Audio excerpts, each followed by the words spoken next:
இந்திகரத்தனை ஆணை முகத்தனை இந்தின் இளம்பிறை போலும் ஈட்டனை நந்தி மகந்தனை ஞான கொழுந்தனை புந்தியில் வைத்தடி போற்றுகின்றேனே. உலகமெங்கும் வாழ்ந்து கொண்டிருக்கும் அன்பு நேயர்களுக்கு சைதை ராஜாவின் அன்பு வணக்கங்கள். இந்த ஆங்கில புத்தாண்டு என்ன பலன்கள் மேஷராசிக்கு இந்த கிரகங்கள் என்ன வழங்கப் போகிறது என்பதை பார்ப்போம். முதல்ல புத்தாண்டு ஒரு வருஷ பலன் அப்படின்னும் போது வருஷ கிரகங்களை தான் கையில் எடுக்கணும். சனி குரு ராகு கேது வைத்தான் எடுத்து பலன் சொல்ல முடியும். சனி 2.5 வருஷம் ஒரு வீட்டில் இருப்பார், குரு ஒரு வருஷம் இருப்பார், ராகு கேது 1.5 வருஷம் இருப்பார். மற்ற கிரகங்கள்லாம் மாத கிரகங்கள், சந்திரன் 4 கிரகம். ஸோ அப்படி இருக்கும் பொழுது இதை மேஜராக வச்சு இதை மனசில் வச்சு தான் உங்களுக்கு புத்தாண்டு பலனை வழங்க முடியும். இப்போது மேஷ ராசிக்கு இந்த கிரகங்கள் என்ன பலாபலன்களை தர இருக்கிறது? நல்லது செய்தா, கெடுதல் பண்ணுதா, வேலை வாய்ப்பு வாங்கி தருதா, குடும்பத்தை அமைதி கொடுக்குதா, ப்ரொமோஷன் கொடுக்குதா, பிள்ளைகள் நல்லா படிக்க வைக்குமா, இது எல்லா பலனையும், பிள்ளைகளுடைய திருமணம் எப்படி, எல்லா விஷயத்தையும் நம்ம சீர்தூக்கி பார்க்கக்கூடிய ஒரு நிலை இப்போது வந்திருக்கோம். மேஷ ராசிக்கு இந்த புத்தாண்டு எப்படி இருக்க போகிறது என்பதை பார்ப்போம். 1/1/2021 கிரகங்களுடைய நிலையை நம்ம பார்ப்போம். மேஷத்தில் செவ்வாய், ரிஷபத்தில் ராகு, சந்திரன் தன்னுடைய சொந்த வீடான கடகத்தில் இருக்கிறார், சுக்கிரன் கேது விருச்சிகத்தில் இருக்கிறார்கள், சூரியன் தனுசுவில் இருக்கிறார், புதன் சனி குரு மகரத்தில் இருக்கிறார்கள். இது 1/1/2021 கிரகங்களுடைய நிலைகள். இப்போ பார்த்தீங்க அப்படின்னு சொன்னால், குருவை வச்சு நம்ம பேசணும் அப்படின்னாக்கா, குரு மேஷத்துக்கு 10ஆம் வீட்டில் இருப்பார். கடந்த வருஷம் அவர் 9ல் இருந்தாலும் என்ன ஒன்றுமே செய்யலை. கடந்த ஆண்டு மேஷராசி அன்பர்கள் சொல்லொண்ணாத துயரங்களை, மேஷராசி அன்பர்கள் மட்டும்தானா, எல்லாருமே சொல்லொண்ணாத துயரங்களை அனுபவித்தார்கள்.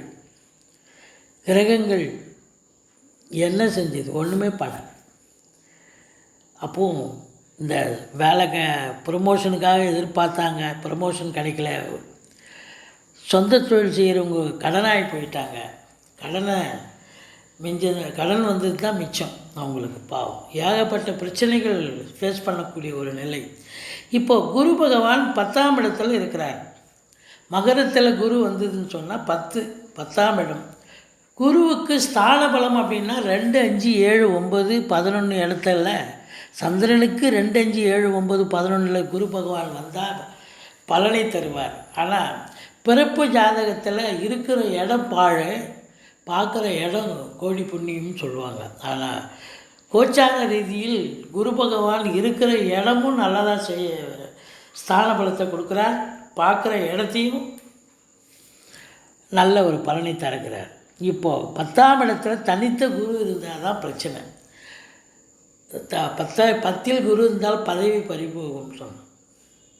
ஆனால் தனித்த குரு இல்லை, சனியோடு சேர்ந்திருக்கிறார். குரு நீச்சமானாலும் நீச்ச பங்கம் அடைகிறார். அந்த வீட்டு அதிபதி சனியோடு சேர்ந்திருக்கார்.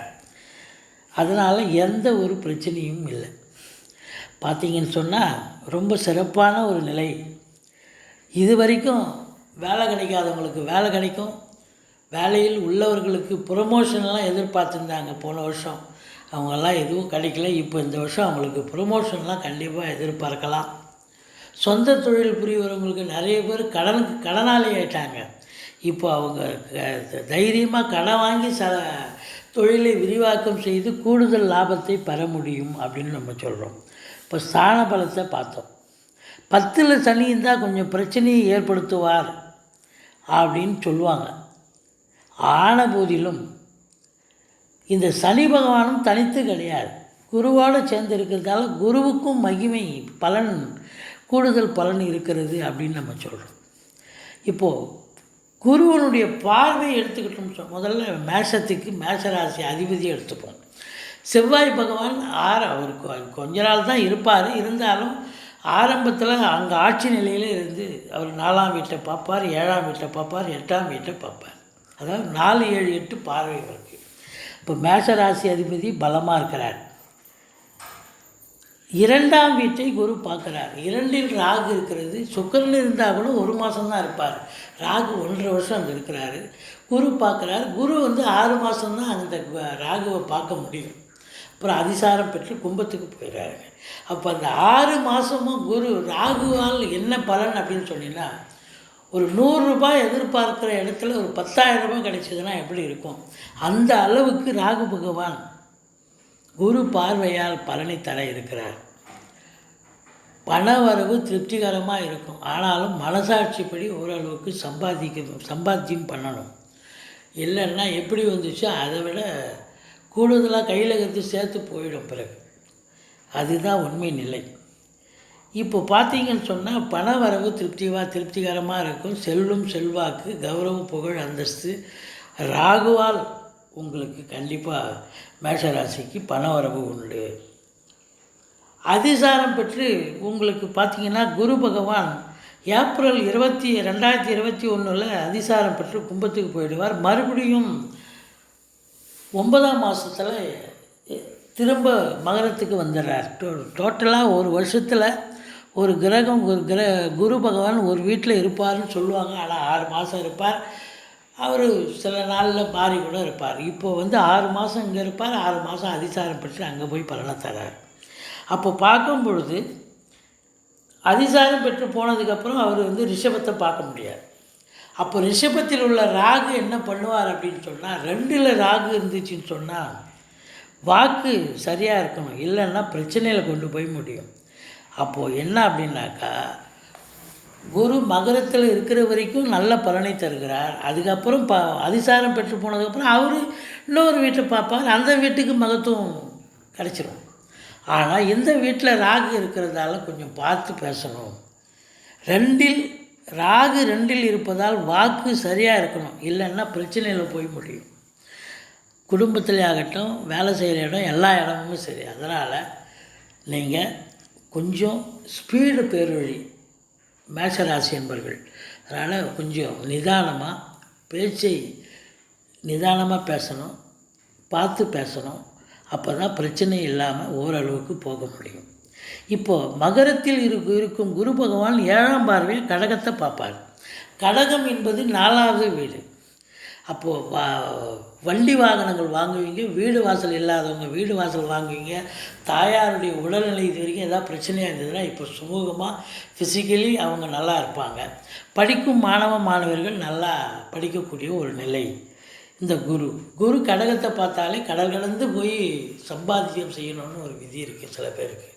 அப்போது இந்த மேஷராசி என்பவர்கள் கடல் கடந்து போய் சம்பாத்தியம் பண்ணி நல்ல முன்னுக்கு வரக்கூடிய ஒரு நிலை இருக்கிறது அப்படின்னு சொல்கிறோம். இப்போ அதிசாரம் பெற்று உங்களுக்கு கும்பத்துக்கு போயிட்டா அவர் கடகத்தை பார்க்க முடியாது. அப்போ சனி கடகத்தை பார்ப்பார். அப்போது மீதி 6 மாதம் சனி கடகத்தை பார்க்கும் பொழுது என்ன அப்படின்னாக்கா, அதே 4ஆம் வீட்டை பார்க்கும் பொழுது உங்களுக்கு தாயாருக்கு உடல்நிலை பிரச்சனையும் இருக்கும். படிக்கும் மாணவர்கள் சரியாக படிக்க மாட்டாங்க. ஹார்ட் ஒர்க் பண்ணால் தான் படித்து பாஸ் பண்ண முடியும். உங்கள் சுகஸ்தானம் கெடுகிறது. வண்டி வாகனங்கள் வாங்கியிருந்தீங்கன்னா அது ரிப்பேர் ஆகும், செலவு வைக்கும். வீடு வாசல் வாங்கியிருந்தீங்கன்னா அதுக்கு மெயின்டெனன்ஸ் செலவு அப்படி இப்படின்னு கூடிக்கிட்டே போகும். இப்படி உங்களுக்கு ஒரு குரு பார்வை இருக்கும்போது சுபீட்சமாகவும், பார்வை இல்லாத போது ஓரளவுக்கு மீடியமாகவும் போகும்போது நீங்கள் தான் ஒரு சுதாரித்து அதுக்கு தகுந்த மாதிரி பேலன்ஸ் பண்ணி நடந்துக்கணும்.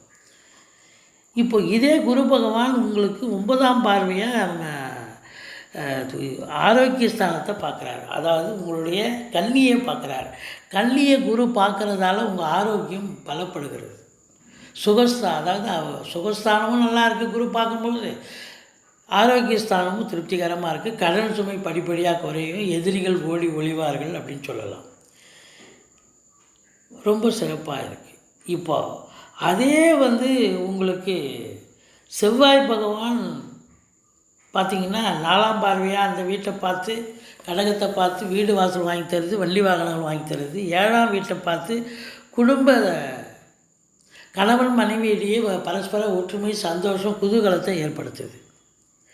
8ஆம் பார்வையாக விருச்சிகத்தை பார்த்து கேது மாதிரி கெடுக்க முடியாது. சில நேரம் கொடுப்பார், இருந்தாலும் மேக்சிமம் நேரம் அவர் கெடுக்கக்கூடிய ஒரு நிலை தான். அப்போ அவர் கெடுதல் பண்ணாத அளவுக்கு இவர் செவ்வாய் தன்னுடைய வீட்டை பார்த்து சரி பண்ணிப்பார். இப்படி இருக்குது. இப்போது அதிசாரம் பெற்று உங்களுக்கு கும்பத்துக்கு போயிட்டாருன்னா 11ஆம் இடம் ஸ்தான பலமாகி போகுது. குருவுக்கு 2, 5, 7, 9, 11 ஸ்தான பலம். அப்போ 11ஆம் இடத்துக்கு குரு போயிட்டாருன்னு சொன்னால் உங்களுக்கு தொட்டதெல்லாம் லாபம், எண்ணிய செயலில் ஈடேறுதல், 2வது திருமணம் நடத்தி வைக்கக்கூடிய ஒரு நிலை, யாருக்கு நடக்கணுமோ அவங்களுக்கு நடத்தி வைக்கக்கூடிய ஒரு சூழல் இருக்கும். இதுதான் அங்கே இருக்கிற நிலைமை. இப்போது இதே துலாத்தை சனி பகவான் பார்க்குறாரு. குரு பார்க்க முடியாத பொழுது சனி பகவான் பார்க்கும் பொழுது என்ன நடக்கும் அப்படின்னாக்கா, துலாம் 7ஆம் வீடு, கணவன் மனைவியிடையே சண்டை சச்சரவு வரும், பிரச்சனை வரும், பிரிவினை வரும் அப்படிங்கிற ஒரு நிலை ஏற்படுது. அப்போ நீங்கள் நிதானமாக இருந்து பொறுமையாக இருந்து கடைபிடிச்சா தான் செயல்பட முடியும். அதாவது குரு இருக்கிற இடம் 2 இடமும் சுபிட்சத்தை பண்ணுறார். பார்க்குற பார்வை 6 வீட்டை பார்க்குறாரு. அதாவது 3ஆம் வீட்டை, இப்போ 2ஆம் வீட்டை பார்த்தவர் அதிசாரம் பெற்று 3, 5, 7 பார்க்க முடியும். ஸோ முதல்ல 2, 4, 6 பார்த்தார். இப்போது 3, 5, 7 பார்க்கும்போது ரொம்ப சுபிட்சத்தை கொடுக்குறாரு. அப்போ குருவனுடைய நிலையை பார்க்கும்போது திருப்தியாக இருக்குது. சனி பார்வை கொடுமையான ஒரு விஷயந்தான். ராகு இருக்கிற இடம் நல்லதை செய்வார். இப்பொழுது ரிஷபத்தில் நல்லது செய்யக்கூடிய ஒரு நிலை தான். இருந்த போதிலும் தனித்து இருக்கும்போது அது 2ஆம் இடம்லாம் கொஞ்சம் ஜாக்கிரதையாக இருக்கணும்.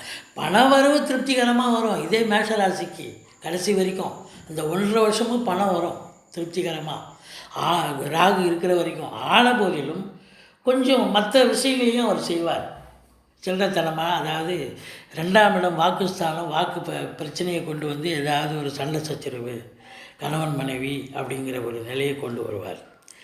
இப்படியா பார்க்கும் பொழுது உங்களுக்கு குருவனுடைய நிலை பார்க்கும் பொழுது உங்களுக்கு பார்வை 6 வீட்டை பார்க்குது. ஸ்தான பலம் 2 வீட்டில் இருக்குது. 8 வீட்டை சுபிட்சம் அடைக்குது. மீதி 4 வீடு தான். அப்போ மேஷராசிக்கு பார்க்கும் பொழுது உங்களுக்கு அற்புதமான ஒரு பலனை தருகிறார். ரொம்ப நல்லா இருக்குது. இப்போது மீனத்தை சனி பார்ப்பார், குரு பார்க்க இயலாது. 3ஆம் பார்வையாக பார்க்குறாருன்னு வைங்க, பார்க்குறாரு. அப்போ 12ஆம் வீட்டை, ராசிக்கு 12ஆம் வீட்டை பார்த்தா செலவு, அசுப செலவு, மருத்துவ செலவு. அசுப செலவுங்கிறது திரும்பி வராத இது மாதிரி செலவுகள் தான். அப்போது இது அவப்பெயர் ஏற்படக்கூடிய ஒரு நிலை ஒரு சிலருக்கு ஏற்படும். 12ஆம் வீட்டை பார்த்தா தூக்கம் இருக்காது, வேலைக்கு சாப்பிட முடியாது, டென்ஷனாக இருக்கக்கூடிய ஒரு நிலை இருக்கும். இப்படியா நம்ம ஒவ்வொரு இதுவும் அனலைஸ் பண்ணும்பொழுது இந்த 1 வருடத்துக்கு குருவே 2 ஆதிபத்தியம் இருக்கிறாரு அவர் பார்த்தீங்கன்னு சொன்னாங்க. இப்போ பாருங்கள், மேஷத்துக்கு 10ஆம் வீட்டில் இருக்கிறாரு, அப்புறம் 11ஆம் வீட்டுக்கு போயிடுறாரு இந்த 1 வருஷத்தில். அப்போ அதுக்கு 2 பலனாவது. சனியினுடைய சனி ஒரு 2.5 வருஷம் அங்கே தான் இருப்பார். அப்போ ராகு கேதை வச்சு அதனுடைய பலனை சொல்கிறோம்.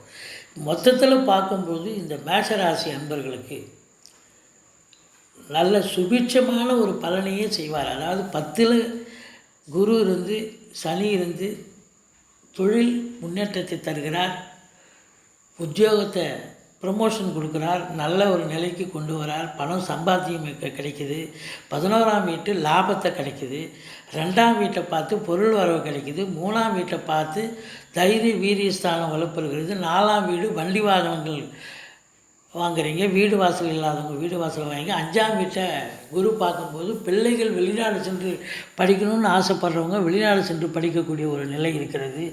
6ஆம் வீடு உங்கள் ஆரோக்கிய ஸ்தானம் நல்லாயிருக்கு. 7ஆம் வீட்டை குரு பார்க்கும்போது கணவன் மனைவியிடையே பரஸ்பர ஒற்றுமை, சந்தோஷம், குதூகலம் இருக்குது. இப்படியா பார்க்கும்பொழுது இந்த மேஷராசி அன்பர்களுக்கு இந்த 2021 நிச்சயமாக நல்ல பலனையே கிரகங்கள் வழங்க இருக்கிறது என்று சொல்லி நாம் எப்பொழுதும் வணங்கும் ஸ்ரீ ராகவேந்திரரை இந்த மேஷராசி என்பவர்களுக்கு எல்லாம் வல்ல நல்ல பலனும் தர ஆண்டவனை பிரார்த்திக்கிறோம். நன்றி. வாழ்க வளமுடன். ஸ்ரீ குபேரன் டிவியை பார்த்தமைக்கு நன்றிகள். மேலும் இது போன்ற தகவல்களை தெரிந்து கொள்ள ஸ்ரீ குபேரன் டிவியை சப்ஸ்கிரைப் செய்யுங்கள். மறக்காமல் பெல் ஐக்கானை கிளிக் செய்யுங்கள்.